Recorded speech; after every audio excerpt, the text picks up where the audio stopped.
ಈಗ ಡಿಸೆಂಬರ್ ಮಂತಲ್ಲಿ 1ನೇ ತಾರೀಕಿಂದ 7ನೇ ತಾರೀಕುವರೆಗೂ ಮಾತಾಡ್ತಾ ಹೋಗೋಣ. 1 and 7 ಕಾಂಬಿನೇಷನಲ್ಲಿ ಏನೆಲ್ಲ ಆಗ್ಬೋದು ಈ ಒಂದು ಪರಿಹಾರವನ್ನು ನೋಡಿದಾಗ ಇಲ್ಲಿ ಮೇನಾಗಿ ಗುರು ಬದಲಾವಣೆ ಆಗ್ತಿದ್ದಾನೆ. ಈ ವಾರ ಡಿಸೆಂಬರ್ ವಕ್ರವಾಗಿದ್ದಂಥ ಗುರು ಸ್ವಂತ ಬುಧನ ಮನೆಗೆ ಬರ್ತಾ ಇದ್ದಾನೆ. ಕಟಕ ರಾಶಿಯಿಂದ ಮನೆಗೆ ಚಿನ್ನದ ರೈಟ್ ಕಮ್ಮಿ ಆಗುತ್ತೆ ಅಂತ ನನ್ನ ಪ್ರೆಡಿಕ್ಷನ್ ಕಾಡ್ತಾ ಇದೆ. ಚಿನ್ನದ ರೈಟ್ ಖಂಡಿತಲೂ ಕೂಡ ಕಮ್ಮಿ ಆಗ್ಬೋದು. 100% ಚಿನ್ನ ಈ ಒಂದು ವಾರದಲ್ಲಿ ನಂತರ ಚಿನ್ನ ಕಮ್ಮಿ ಆಗುತ್ತೆ. ಚಿನ್ನದ ಕಮ್ಮಿ ಆಗುತ್ತೆ, ಬೆಳ್ಳಿನೂ ಪರವಾಗಿರಲ್ಲ.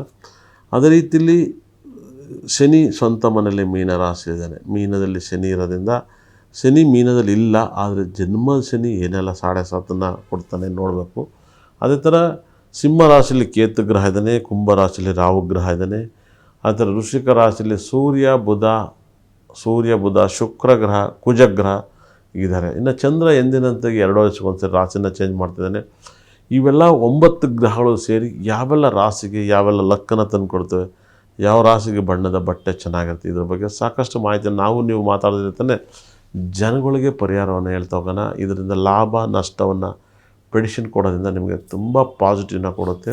ಗ್ರಹಗಳಿಂದಲೇ ಎಲ್ಲ ಯೋಗವನ್ನು ಕೊಡ್ತಾ ಇದ್ದೇವೆ. ಗ್ರಹಗಳು ನಿಮ್ಮ ಯೋಗವನ್ನು ಕೊಡೋದು ಹೇಗೆ ಅಂತ ನೋಡೋಣ. ನಷ್ಟ ಹೇಗೆ ಬರುತ್ತೆ, ಲಾಭ ಹೇಗೆ ಬರುತ್ತೆ, ಅದು ತುಂಬ ದೊಡ್ಡ ಇಂಪಾರ್ಟೆಂಟು. ಪುಣ್ಯದಲ್ಲೇ ಪುಣ್ಯ.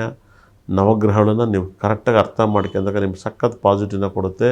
ನವಗ್ರಹಗಳನ್ನ ತಿಳ್ಕೊಂಡು ಯಾವೆಲ್ಲ ಟೆಂಪಲ್ಗೆ ಹೋದಾಗ ನಿಮಗೆ ಪರಿಹಾರವನ್ನು ಕೊಡುತ್ತೆ, ಅದು ಇಂಪಾರ್ಟೆಂಟು. ಈ ವಾರದಲ್ಲಿ ತುಂಬ ಲಕ್ಸುರಿ ಕಾಸ್ಟಿಯಸ್ ಒಳ್ಳೆ ಬಣ್ಣ ಅಂದರೆ ಯೆಲ್ಲೋ ಕಲರ್ನ ಯೂಸ್ ಮಾಡೋಷ್ಟು ತುಂಬ ಪಾಸಿಟಿವ್ ಇರುತ್ತೆ. ಯೆಲ್ಲೋನ ಯೂಸ್ ಮಾಡಿ ಭಾಳ ಒಳ್ಳೆಯ ಫಲವನ್ನು ಕೊಡುತ್ತೆ. ಎಂದಿನಂತೆ ಮುಂದಿನ ವರ್ಷ ಬ್ಲ್ಯಾಕ್ ಡೇಂಜರು, ಬ್ಲ್ಯಾಕ್ ಕಲರ್ನ ಯೂಸ್ ಮಾಡಿಬಿಡಿ.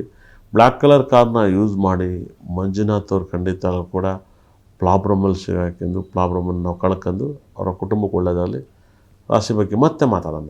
ನಮಸ್ಕಾರ ಎಲ್ಲರಿಗೂ ಕೂಡ. ಕಟಕ ರಾಶಿಗೆ ಹೇಗಿದೆ ಅಂತ ನೋಡೋಣ. 1 ಡಿಸೆಂಬರ್ಲಿ ಬಹಳ ವಿಶೇಷ ವಾರ ಫಲವನ್ನು ನೋಡೋಣ. ಆರ್ಯವರ್ಧನ್ ವಾರ ಪರಿಹಾರದಲ್ಲಿ ಆರ್ಯವರ್ಧನ್ ನಂಬರ್ ಅಂದರೆ ನಾನಂದರೆ ನಂಬರ್ಸ್ ಅಂತ ಹೇಳ್ತಾ ಇರ್ತೀನಿ. 100% ವೃಷಭ ರಾಶಿಗೆ ಗುರುಗ್ರಹ ವ್ಯಯಸ್ಥಾನದಲ್ಲಿರೋದು ತುಂಬ ಅಪಾಯ ಅಂತ ಹೇಳೋದು. ಅದು ಭಾಗ್ಯಸ್ಥಾನಾಧಿಪತಿ ವ್ಯಯಸ್ಥಾನಕ್ಕೆ ಹೋಗ್ಬಾರ್ದು. ಭಾಗ್ಯ ಅಂದರೆ ಯಾವುದಾಗುತ್ತೆ ಅಂದರೆ ಒಂದು ಮೀನರಾಶಿ ಅಧಿಪತಿ ಗುರುಗ್ರಹ ವ್ಯಯಸ್ಥಾನಕ್ಕೆ ಹೋಗ್ಬಾರ್ದು, 12ನೇ ಭಾವಕ್ಕೆ ಹೋಗ್ಬಾರ್ದು. 9ನೇ 12ನೇ ಮನೆಗೆ ಹೋದಾಗ ಪೂರ್ಯ ಪುಣ್ಯದ ಕರ್ಮಗಳು ಜಾಸ್ತಿ ಇರುತ್ತೆ ಅಂತ ಹೇಳ್ತಾರೆ, ಶಾಪಗಳು ಜಾಸ್ತಿ ಬರುತ್ತೆ ಅಂತ. ಯಾಕಂದರೆ 9ನೇ ಮನೆ ಪೂರ್ಯ ಪುಣ್ಯ ಸ್ಥಾನ ಅಂತ ಹೇಳ್ತಾ ಅಷ್ಟಲ್ಲ. 9ನೇ ಮನೆ ಅಧಿಪತಿ 12ನೇ ಭಾವಕ್ಕೆ ಬರೋದು. ನಿಮಗೆ ಕುಟುಂಬದವರು ನೆಂಬಿರೋರು ನಿಮಗೆ ಮೋಸ ಹೋಗ್ಬೋದು, ದ್ರೋಹ ಹೋಗ್ಬೋದು, ಇಲ್ಲ ನಿಮ್ಮ ಅನಿಸಿಕೆಗೆ ನಿಮ್ಗೆ ಅವರಿಂದ ತೊಂದರೆ ಆಗ್ಬೋದು ಅಂತ ಹೇಳುತ್ತೆ. ಅದನ್ನು ತುಂಬ ಜಾಗೃತಿಯಾಗಿರಬೇಕಾಗುತ್ತೆ. ಗುರು ಭಗವಾನ್ ನಿಮಗೆ ಈ ವಾರದಲ್ಲಿ ಅಂಥ ಏನು ಲಾಭವನ್ನು ಕೊಡ್ತಾ ಇಲ್ಲ ಅಂತ ಹೇಳುತ್ತೆ. 100% ಅದನ್ನು ಕಂಟ್ರೋಲ್ ಮಾಡ್ಕೋಬೇಕಾಗತ್ತೆ.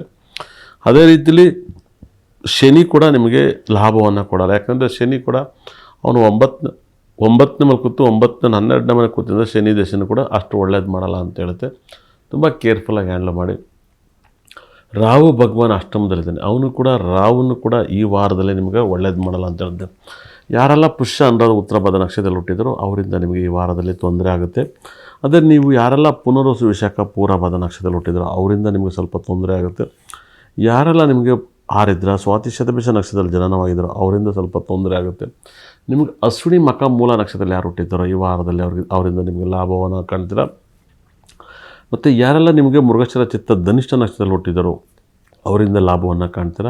ಯಾರೆಲ್ಲ ನಿಮಗೆ ಈ ವಾರದಲ್ಲಿ ಕೃತಿಕ ಉತ್ತರಾಷಾಢ ನಕ್ಷತ್ರದಿಂದ ಹುಟ್ಟಿದಾರೋ ಲಾಭವನ್ನು ನೋಡ್ತೀರ. ಅದೇ ಥರ ಆಶ್ಲೇಷ ಜ್ಯೇಷ್ಠ ರೇವತಿ ನಕ್ಷತ್ರದಿಂದ ನಿಮಗೆ ತುಂಬ ಲಾಭವನ್ನು ನೋಡ್ತೀರ. ಅದೇ ರೀತಿಯಲ್ಲಿ ನಿಮಗೆ ಬಹಳ ವಿಶೇಷವಾಗಿ ಭರಣಿ ಪುಬ್ಬ ಪೂರ್ವಾಷಾಢ ನಕ್ಷತ್ರದಿಂದ ತುಂಬ ಲಾಭವನ್ನು ಕೊಡ್ತೀರ. ಗುರು ಶುಕ್ರ ಸೂರ್ಯ ಕುಜಗ್ರಹ ನಿಮಗೆ ಎರಡೂ ಕೂಡ ನಿಮ್ಮ ರಾಶಿಯಲ್ಲಿ ನಿಮ್ಮ ರಾಶಿಗೆ ಪಂಚಮ ಭಾವದಲ್ಲಿಂದ ನಿಮಗೆ ಅವರಿಂದ ಲಾಭವನ್ನು ಎದುರು ನೋಡ್ತೀರ. ನಿಮ್ಮ ಮಕ್ಕಳಿಂದ ಲಾಭವನ್ನು ಅನುಭವಿಸ್ತೀರ. ಮತ್ತು ನೀವು ಎಲ್ಲರೂ ಟ್ರಿಪ್ ಮಾಡಿದ್ರೆ ತುಂಬ ಸಂತೋಷವನ್ನು ಪಡ್ತೀರ.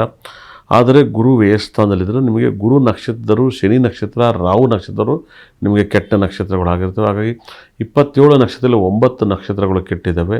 ಹಾಗಾಗಿ 3 ಗ್ರಹಗಳು ಕೆಟ್ಟಿದ್ದಾವೆ. ಆದರೆ ನಿಮಗೆ 7 ಗ್ರಹಗಳು ಭಾಳ ವಿಶೇಷವಾಗಿ ನಿಮಗೆ 6 ಗ್ರಹಗಳು ಲಾಭದಲ್ಲಿದ್ದರೆ, ಇನ್ನು 3 ಗ್ರಹಗಳು ಕೆಟ್ಟಿದ್ದಾರೆ.